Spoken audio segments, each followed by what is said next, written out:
გამარჯობათ. UFC 317 უკვე ისტორიის ნაწილია და დღევანდელ ვიდეოში მინდა შემოგთავაზოთ ჩემი თვალით დანახული ილია თოფურიას მიერ შესრულებული ნოკაუტი ჩარლს ოლივერას წინააღმდეგ დეტალებში.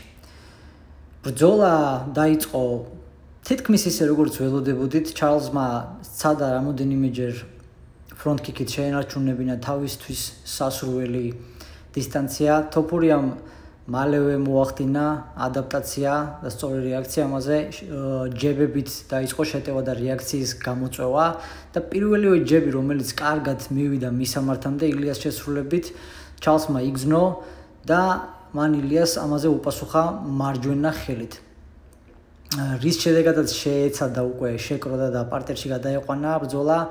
რამოდენიმე წამი კლეტკასთან კონტროლის შედეგად ილია ზემოდან მოექცა ჩარლზის გარდში, სადაც თითქოს ცოტა სანერვიულო მოგვეცა, იმიტომ რომ ჩარლზ ძალიან სახიფათო მავთულ ხლართივით გარდი აქვს, ძალიან მაღალი დონის, თუმცა აქაც შთამბეჭდავად ილიამ ძალიან ოსტატურად გაცდა ჩარლზის გარდს.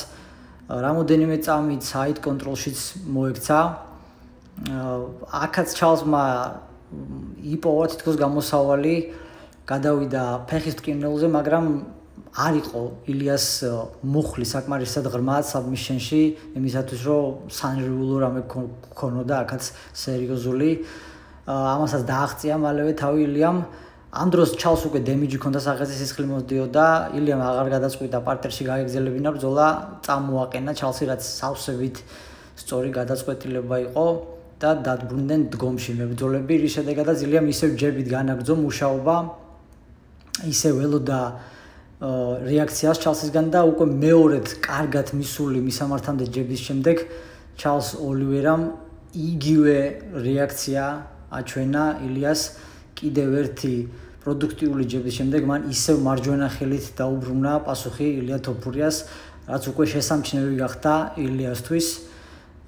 და ამის შემდეგ იყო ზუსტად მომენტი, როდესაც ილიამ ამჯერად ჯები გაუშვა კორპუსში, მუცელში, ეს უფრო შემოსატყუებელი ჯები იყო, თან აინტერესებდა რა რეაქცია მოყვებოდა ჩარლზისგან აი ამ ჯებს და აი ეს ის მომენტია ზუსტად, როდესაც აქ უკვე აი ამ ჯების შესრულების დროს მუცელში ილია თოფურიამ ზუსტად იცის რა უნდა გააკეთოს მან მომდევნო და ისიც ზუსტად იცის რას გააკეთებს ჩარლზი ამის შემდეგ. აქ უკვე ილიას განზრახული აქვს კიდევ ერთი ჯები თავში და ელოდება კიდევ ერთ მარჯვენა კაუნტერს ჩარლზ ოლივერასგან. ზუსტად ამიტომ ჩანდა ეს ნოკაუტი, ისე თითქოს შენელებულ კადრში ხედავდა ილია ყველაფერს და აი რომ მართლაც კიდევ ერთი ძლიერი ჯები გაუშვა ილიამ თავში და ის უკვე ელოდება ამ დროს ჩარლზისგან კიდევ ერთ უკვე ზედიზედ მესამედ მარჯვენა ხელს ერთი და იგივე ფაქტიურად რეაქციას თავის ძლიერ ჯებზე და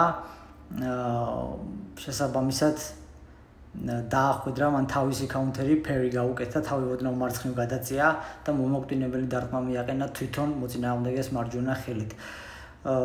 შემდეგ მოგეხსენებათ მან რამოდენიმე დარტყმა დაამატა, უკვე უგონოდ ყოფ ჩარლზ ქვემოთ, მაგრამ ბრძოლა ეს სანამ რეფერი არ გაგაჩერებს, ბრძოლა გრძელდება, შენ არ უნდა გაჩერდე. და რა ვიცი რა შეიძლება ითქვას, ილია თოფურია ნამდვილად გამორჩეული და განსაკუთრებული მებრძოლია მსოფლიო მასშტაბით და ყველაზე